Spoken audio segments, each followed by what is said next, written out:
देखिए। Good morning everyone, welcome to our channel Commerce Success. आज हम करेंगे प्रमोशन मिक्स। ये मार्केटिंग का एक बहुत इंपॉर्टेंट कॉन्सेप्ट है। प्रमोशन का मतलब क्या होता है? प्रमोशन का मतलब होता है अपने प्रोडक्ट, अपने सर्विस के बारे में लोगों को बताना, उनको परसुएट करना, उनको मोटिवेट करना कि वो प्रोडक्ट खरीदें। तो करते हैं डिटेल में। इस कॉन्सेप्ट को हम 2-3 वीडियोस में कवर करेंगे क्योंकि ये काफ़ी लंबा कॉन्सेप्ट है। इसमें थ्योरीज भी हैं, टाइप्स ऑफ प्रमोशन मिक्स भी हैं, फीचर्स, फंक्शंस भी। चलो स्टार्ट करते हैं।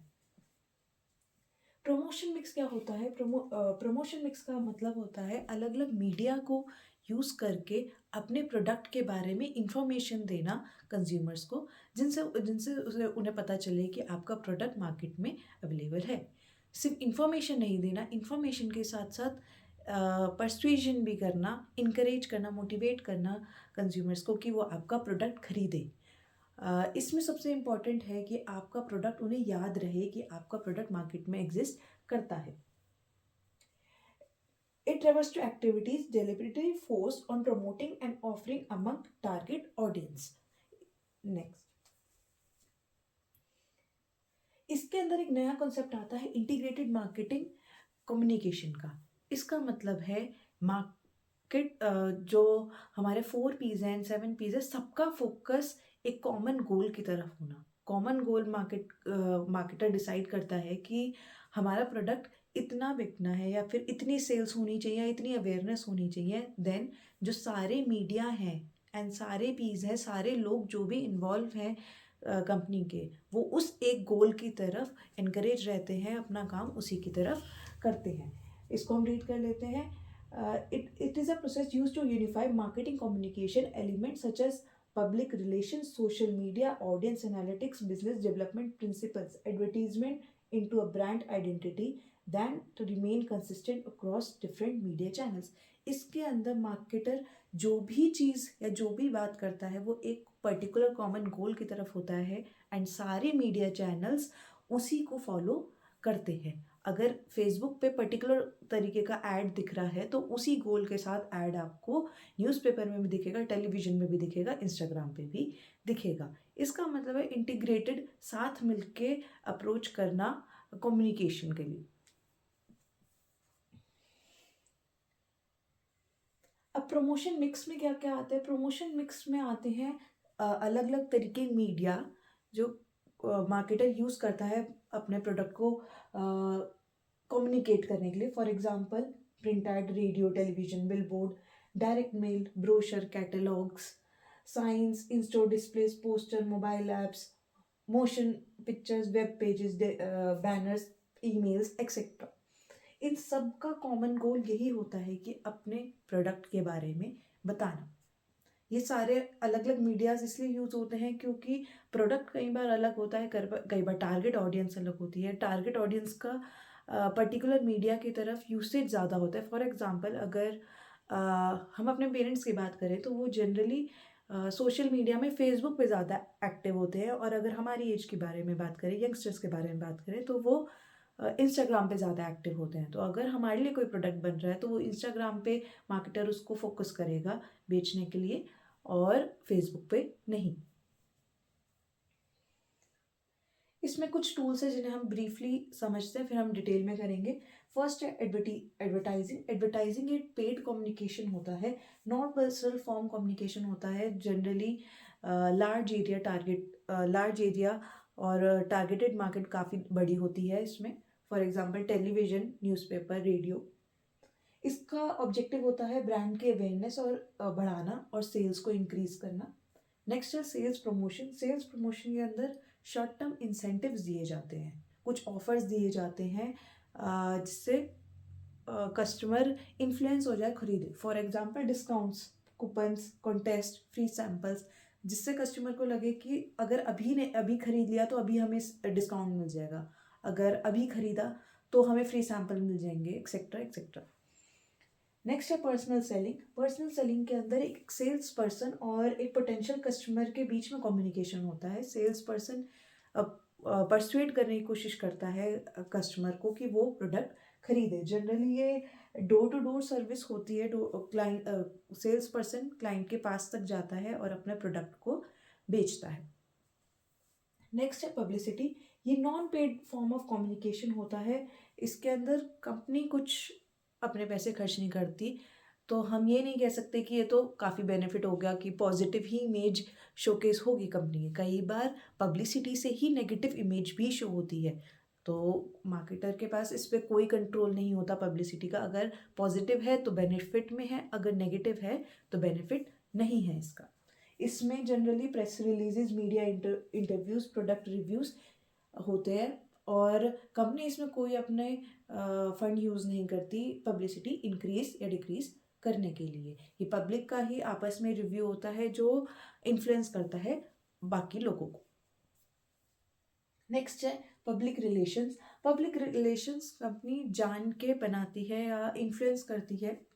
इसके अंदर positive image, positive relationship, positive image बनाई जाती है पब्लिक के साथ एंड स्टेक होल्डर्स के साथ, जिससे कि एक पॉजिटिव ब्रांड इमेज बनी रहे। फॉर एग्जांपल कंपनी यूज़ करती है कोई सोशल इशू को कम करने के लिए कोई मैसेज अगर दे रही है, या फिर सस्टेनेबिलिटी पे बात कर रही है, या एजुकेशन पे बात कर रही है, तो वो एक पब्लिक रिलेशन बना रही है, पब्लिक को कह रही है कि हम पब्लिक के साथ खड़े हैं, जिससे एक पॉजिटिव इमेज उसकी जनरेट हो जाए पब्लिक के साथ। नेक्स्ट है डायरेक्ट मार्केटिंग। डायरेक्ट मार्केटिंग के अंदर कंपनी डायरेक्टली कंज्यूमर को अप्रोच करती है, for example through mail, through telemarketing, through email marketing, etcetera. Next है word of mouth. Word of mouth पे भी कोई कंट्रोल नहीं होता मार्केटर का, इसको हम पब्लिसिटी भी कह सकते हैं। वर्ड ऑफ माउथ के अंदर जो एग्जिस्टिंग कस्टमर है वो प्रोडक्ट के तारीफ या बुराई करते हैं, जिससे कि और कस्टमर्स इन्फ्लुएंस होते हैं। ये काफ़ी पावरफुल है, क्योंकि लोग अपने रिलेटिव्स एंड फ्रेंड्स की बात बहुत जल्दी मान जाते हैं, और ना कि एड्स की। नेक्स्ट है ऑनलाइन मार्केटिंग। ऑनलाइन मार्केटिंग भी डायरेक्ट मार्केटिंग का ही एक पार्ट है। इसके अंदर ई कॉमर्स साइट्स यूज़ होती हैं प्रोडक्ट को बेचने के लिए। ऑब्जेक्टिव क्या है एडवर्टाइजिंग का?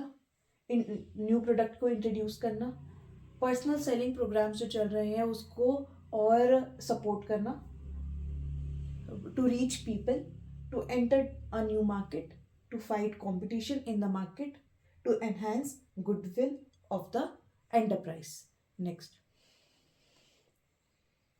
फीचर्स क्या है? जो एडवर्टीजमेंट है ये प्रमोशनल की होती है, अपने प्रोडक्ट के बारे में बताने के लिए होती है, कम्युनिकेट करने के लिए होती है कि क्या प्रोडक्ट के फीचर्स हैं, क्या क्वालिटी है। परसुएसिव होती है, कन्विंस करने के लिए होती है, प्रोडक्ट को कंज्यूमर्स को बताने के लिए होती है कि कैसे उनका प्रोडक्ट कॉम्पिटिटर से बेटर है। It's part of companies overall marketing strategy. Advertising एक कंपनी का ही पार्ट है, जिससे वो अपने प्रोडक्ट की सेल्स इंक्रीज कर पाए। टारगेटेड होती है, अगर ये टारगेटेड ना हो तो एडवर्टाइजमेंट का कोई यूज़ नहीं होगा। अगर पर्टिकुलर टारगेट तक एडवर्टीजमेंट नहीं पहुंच रही, प्रमोशनल मिक्स नहीं पहुंच रहा, तो इसका यूज़ नहीं होगा कुछ। तो टारगेटेड होना बहुत ज़रूरी है। उससे पहले बहुत ज़रूरी है कि हमने अपनी टारगेट मार्केट अच्छे से डिफाइन करी हुई हो। इन्वेस्टमेंट, हाई इन्वेस्टमेंट इसके अंदर इनकर होती है, टाइम एंड रिसोर्सेज लगते हैं। नेक्स्ट, ओरिजिनल होनी चाहिए, अगर कॉपीड होगी तो नहीं चलेगी। आजकल इतने एड्स आ रहे हैं, अगर उसको कॉपी करने लगे और उसी को ऑलरेडी मार्केट में यूज़ हुए हुए एड्स को यूज़ करने लगे, तो मार्केटर की इमेज इसमें ख़राब होती है, कंपनी की इमेज ख़राब होती है। क्रिएटिव होना चाहिए, क्रिएटिव वीडियोस काफ़ी याद रहती हैं, कोई स्टोरीज हो, शॉकिंग इमेजेस हो, अनफॉरगेटेबल स्पीचेस बहुत याद आती हैं, कोई अनफॉरगेटेबल जिंगल्स होते हैं वो याद रह जाते हैं। फॉर एग्जांपल अमूल का है, जैसे वो सबको याद रहता है कि अमूल दूध पीता है इंडिया, ये सबको याद है क्योंकि उसका एक म्यूज़िक, एक यूनिकनेस, एक क्रिएटिविटी उन्होंने यूज़ करी है अपने प्रोडक्ट के साथ। पर्सनलाइज होना बहुत ज़रूरी है प्रोडक्ट मार्केटर को अपने एडवर्टीजमेंट के थ्रू, क्योंकि इससे कंज्यूमर्स याद रखता है प्रोडक्ट को। कि कितना पर्सनलाइज मैसेज उसके पास पहुंच रहा है। फॉर एग्जांपल अगर जोमेटो का आपने देखा होगा तो जोमेटो के एड्स आते रहते हैं, नोटिफिकेशंस आती है मोबाइल पे, वो काफ़ी पर्सनलाइज होती हैं, जैसे लगता है कि जोमेटो आपसे ही डायरेक्टली बात कर रहा है।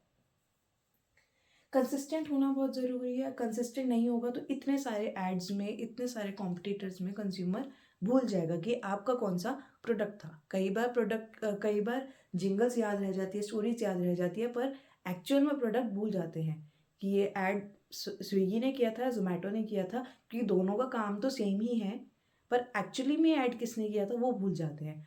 तो कंसिस्टेंट रहना बहुत ज़रूरी है। कंसिस्टेंट के साथ साथ इंटीग्रेटेड भी बहुत ज़रूरी है कि हर तरीके का मीडिया यूज़ करना अपने प्रोडक्ट को प्रमोट करने के लिए, अपना मैसेज पहुंचाने के लिए। एथिकल होना बहुत ज़रूरी है, जिससे कोई misleading information, unethical information customers तक ना पहुँचे। शॉर्ट टर्म के लिए अनएथिकल शायद चल भी जाए, पर लॉन्ग टर्म में अनएथिकल एडवर्टीजमेंट कंज्यूमर्स के साथ का रिलेशन बहुत ख़राब करती है और पर्सपेक्टिव बिल्कुल ख़राब कर देती है ब्रांड का। Next, functions of advertisement, promotion of sales, introduction of a new product, support of production system, ये सारे repeated points हैं. Next, increasing standard of living. अब इंक्रीजिंग स्टैंडर्ड ऑफ लिविंग कैसे होता है? अगर कोई प्रोडक्ट है उसको इस तरीके से दिखाया जाए कि अगर ये प्रोडक्ट आपके पास नहीं होगा तो आप अच्छा स्टैंडर्ड ऑफ लिविंग नहीं जी पाएंगे। फॉर एग्जांपल अगर एयर फ्रायर का ऐड है तो एयर फ्रायर के ऐड में ये दिखाया जाता है कि आपको एक बेटर स्टैंडर्ड ऑफ लिविंग दी जा रही है इस प्रोडक्ट के साथ। आपको भी लगता है कि हाँ, अगर ये प्रोडक्ट यूज़ नहीं किया तो शायद मेरे लिए इतना अच्छा नहीं है, तो मैं प्रोडक्ट ये ले ही लेता हूँ। नेक्स्ट है public image and support to media. Next, major players in advertisement. सबसे पहला है एडवर्टाइजर, जो एडवर्टाइज करता है प्रोडक्ट, जिसका वो प्रोडक्ट होता है, जो कंपनी है उसका प्रोडक्ट है, वो होता है एडवर्टाइजर, जो चाहता है कि मैसेज बाहर आए, मैसेज लोगों तक पहुंचे। Next advertising agency. Advertising agency वो होती है जो क्रिएटिव प्लान बनाती है, मीडिया डिसाइड करती है कि कौन से मीडिया के थ्रू हमारा प्रोडक्ट एडवर्टाइज होना है। कई बार ये इन हाउस भी होता है, मतलब कंपनी का खुद का एडवर्टाइजिंग एजेंसी होती है, कई बार बाहर से होती है, जिसे हम आउटसाइड एडवर्टाइजिंग एजेंसी कहते हैं। नेक्स्ट है मीडिया ऑर्गेनाइजेशन। मीडिया ऑर्गेनाइजेशन का मतलब है different type of communication channels जो यूज़ करे जाते हैं प्रमोटिंग द प्रोडक्ट। नेक्स्ट है वेंडर्स। वेंडर्स होते हैं जो इन सब लोगों को हेल्प करते हैं, ये जनरली स्पेशलिस्ट होते हैं और कोलैटरल सर्विस अपनी प्रोवाइड करते हैं। एंड लास्ट है टारगेट ऑडियंस, जिसके लिए ये एडवर्टीजमेंट बन रहा है। अब आइडियल एड कैंपेन क्या होता है? एक अच्छा एड कैंपेन क्या होता है? जो राइट कस्टमर्स तक पहुंचे, राइट मैसेज प्रोवाइड करे, राइट टाइम पे मैसेज प्रोवाइड करे। इसमें इंटेंडेड मैसेज कस्टमर तक पहुंच पाए। कई बार ऐसा होता है कि ऐड ऐसा होता है कि समझ ही नहीं आता कि एक्चुअली में किस चीज़ का ऐड है, क्या ये बताना चाह रहे हैं। तो ऐसा ऐड नहीं होना चाहिए। ऐड हमेशा अपना इंटेंडेड मैसेज, अपना इंटेंडेड प्रोडक्ट बताना चाहिए। कस्टमर्स के लेवल ऑफ अंडरस्टैंडिंग का होना चाहिए। मुश्किल वर्ड्स नहीं होने चाहिए उसमें, ईजी टू अंडरस्टैंड होना चाहिए, ईजी टू रिमेंबर होना चाहिए। Brand in terms of desirable and deliver point of difference and point of parity. ऐसा ऐड होना चाहिए कि जिससे कंज्यूमर डिफ्रेंशिएट कर पाए कि कैसे ये कॉम्पिटिटर से अलग है, कैसे ये हमें अलग वैल्यू प्रोवाइड कर रहा है, कैसे ये हमारे लिए बेटर है। और ऐसा होना चाहिए जो मोटिवेट करे कंज्यूमर्स को प्रोडक्ट को लेने के लिए। नेक्स्ट, ये डिफरेंस है, ये आप पढ़ सकते हैं। नेक्स्ट है ब्रांडिंग एंड मार्केटिंग में डिफरेंस। देन आता है types of advertisement. Types of advertisement को डिफरेंशिएट किया हुआ है अलग अलग कैटेगरी में। Function, region, demand, target market, desired response and media. इन सबको एक एक करके हम समझेंगे। फर्स्ट है सोशल एडवर्टाइजिंग। सोशल एडवर्टाइजिंग वो होती है जिस एड में कुछ सोशल मैसेज दिया जाता है, सोशल कैंपेन होता है या सोशल कॉज के लिए कोई मैसेज बनता है. For example, awareness about importance of recycling to protect the environment. Next है नेशनल एडवर्टीजमेंट्स. इसके अंदर प्रोडक्ट को नेशन वाइड इंट्रोड्यूस करा जाता है पूरे नेशन में. फॉर एग्जांपल कोई एफएमसीजी प्रोडक्ट है, इसमें एग्जांपल हमने लिया है फास्ट फूड चेन जो टेलीविजन कमर्शियल्स की तरह लॉन्च हुई है उसका ad across the country. Next है रिटेल एडवर्टाइजिंग. इसके अंदर कोई रिटेल शॉप अपना प्रोडक्ट या सर्विस को इंट्रोड्यूस कर दी है मार्केट के अंदर to attract customers to physical store और online store. For example clothing store कोई जिसने अपने न्यूज़पेपर में ऐड दिया अपने लोकेलिटी में जिससे कि और कस्टमर्स उसके पास आए. नेक्स्ट है इंटरनेट एडवर्टाइजिंग. इसके अंदर website, search engine and social media platforms के अंदर अपने ऐड को प्रमोट करा जाता है. फिफ्थ है selective demand advertising. Selective demand advertising के अंदर कुछ सिलेक्टिव लोगों के लिए ऐड बनाई जाती है. For example unique features of luxury car. Luxury car कुछ ही लोग खरीदने हैं, कुछ ही लोग उसको खरीदना चाहते हैं और कुछ ही के पास इतनी परचेजिंग पावर होती है.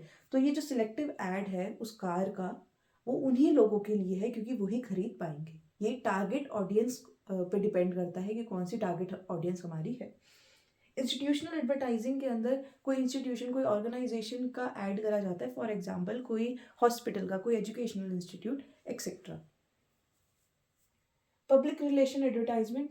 कुछ एडवर्टाइजमेंट्स करे जाते हैं जिससे कि पब्लिक के साथ रिलेशन बनाया जा सके, जिससे बताया जा सके कि कंपनी भी पब्लिक का ध्यान रखती है. फॉर एग्जांपल अगर किसी ने कोई एनर्जी कंपनी है उसने लॉन्च किया ऐड रिन्यूएबल एनर्जी सोर्सेज का एंड सस्टेनेबल प्रैक्टिसेस का.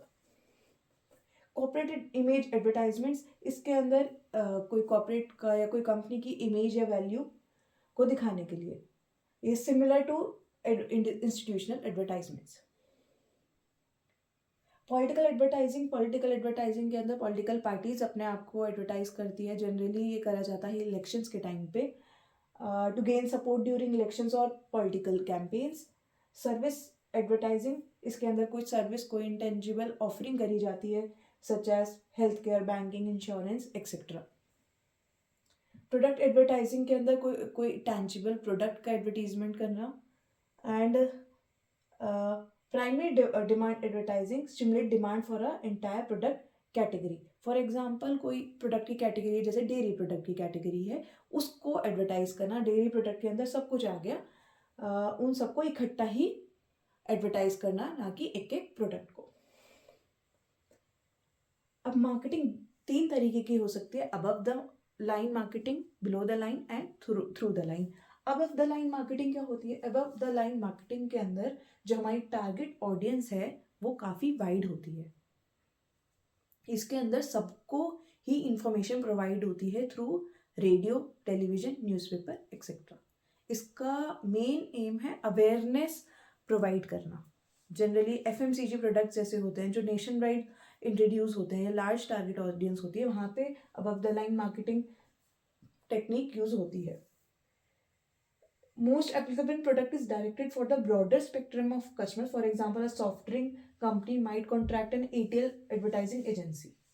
इसमें हमने एग्जांपल लिया है मेडिसिन एडवर्टाइजिंग प्राइवेट लिमिटेड का, जो बड़े बड़े ब्रांड्स जैसे कि रेमंड, स्नैपडील, एशियन पेंट्स इन सब के साथ डील करती है अबव द लाइन एडवर्टीजमेंट्स के लिए. इसमें एक और एग्जांपल है डीडीबी मुद्रा ग्रुप जो Aditya Birla groups and McDonald's, Pepsi, Puma इन सब के साथ इनके अबव द लाइन मार्केटिंग करती है. नेक्स्ट है below the line marketing. Below the line marketing कुछ पोटेंशियल कस्टमर्स, कुछ टारगेटेड कस्टमर्स के लिए ही होता है. इसमें सबको एडवर्टीजमेंट प्रोवाइड नहीं होती. इसके अंदर हम देख सकते हैं sampling, road shows, direct mail. इसके अंदर कुछ लिमिटेड लोगों के लिए ही एडवर्टाइजमेंट करी जाती है. For example boosters marketing private limited, Lenskart and Swiggy, muscle blaze इन सब के साथ काम करती है. It suggest going to target a specific group of potential customers. Next आता है through the line marketing. Through the line marketing के अंदर below the line plus above the line marketing दोनों ही करी जाती है. 360 मार्केटिंग स्ट्रैटेजी है ये. इसके अंदर हम nation wide and small targeted audience सबको ही फोकस कर रहे हैं। सारे ही मीडियाज़ हमारे इसके अंदर यूज़ हो रहे हैं, चाहे वो टेलीविज़न हो, रेडियो एक्सेट्रा, या फिर हमारी ईमेल मार्केटिंग हो, डायरेक्ट मार्केटिंग हो एक्सेट्रा। ये एक चार्ट है जिससे हमें पता चलता है अबव द लाइन में यूज़ हो रहा है radio, TV, magazine, outdoor press etcetera, जिसके अंदर मेन एम होता है रेटिंग, फ्रीक्वेंसी, अवेयरनेस या रीच बढ़ाना। बिलो द लाइन में आते हैं text ads, vertical banners, email marketing, tele marketing. ये कुछ लिमिटेड लोगों के लिए डायरेक्टली पहुंचने के लिए होता है। इसका मेन एम होता है कॉस्ट पर कन्वर्जन रेट बढ़ाना, new customers and real matrix. And through the line दोनों को ही इंक्लूड करता है और सारे कस्टमर्स पे फोकस करता है। ये डिफरेंस है below the line and above the line marketing का, ये आप पढ़ सकते हैं। अब एडवर्टाइजिंग का मेन एम क्या होता है? एडवर्टाइजिंग का मेन एम 3 होते हैं, इन्फॉर्म, परसुएड, रिमाइंड। पहले इन्फॉर्म करना कि हमारा प्रोडक्ट मार्केट के अंदर है, फिर परसुएड करना, मोटिवेट करना, इनकरेज करना कि ये प्रोडक्ट आपको खरीदना चाहिए, एंड रिमाइंड करना, बार बार याद दिलाना, बार बार ऐड को चलाना, जिससे कि ऐड हमारा याद रहे, हमारा ब्रांड याद रहे। अब एडवर्टाइजिंग बजट्स अलग अलग हो सकता है। एडवर्टाइजिंग बजट्स का मतलब है कितना फंड हम एलोकेट कर रहे हैं अपने एडवर्टाइजिंग को, अपने एड्स को चलाने के लिए। इसमें फर्स्ट है अफोर्डेबल मेथड। अफोर्डेबल मेथड के अंदर कंपनी डिसाइड करती है कि उनके लिए कितना अफोर्डेबल है, कितना वो अफोर्ड कर सकती हैं, और उतना लगा देती हैं फंड। नेक्स्ट है परसेंटेज ऑफ सेल्स मेथड। इसमें depending on the sales, past sales या एवरेज सेल्स पास्ट की, उन सबको लेकर एक पर्टिकुलर परसेंटेज डिसाइड करती है मैनेजमेंट, और उस पर्टिकुलर परसेंटेज के ऊपर sales budget, advertising budget decide होता है। फिक्स सम पर यूनिट मेथड, इसके अंदर एक पर्टिकुलर फिक्स अमाउंट कर दिया जाता है कि चाहे हमारी सेल्स ज़्यादा हो कम हो, हम इतना पर्टिकुलर अमाउंट अपना यूज़ करेंगे ही करेंगे एडवर्टीजमेंट में। मीटिंग कंपटीशन मेथड, इसके अंदर जो कॉम्पिटिटर है उसका प्राइस, उसका स्ट्रैटेजी देखी जाती है कि वो कितना फंड एलोकेट कर रहा है, एंड उसके अकॉर्डिंग अपना फंड एलोकेट करा जाता है। Task objective method, task objective के अंदर सबसे पहले प्रमोशन के ऑब्जेक्टिव्स डिसाइड हो जाते हैं, एंड उस ऑब्जेक्टिव्स, उस गोल्स तक पहुंचने के लिए जो जो काम करने पड़ेंगे उन सब टास्क को लिखा जाता है, एंड देन डिसाइड होता है बजट।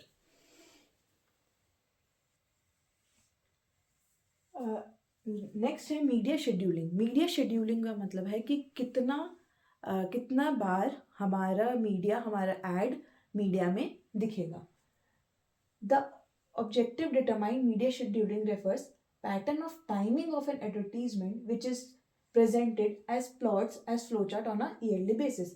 एक ईयर के अंदर कैसे कैसे हमारा एड मीडिया में शेड्यूल होगा, कैसे कैसे दिखेगा। इसमें 3 तरीके के होते हैं, कॉन्टिन्यूस, फ्लाइटिंग एंड पल्सिंग।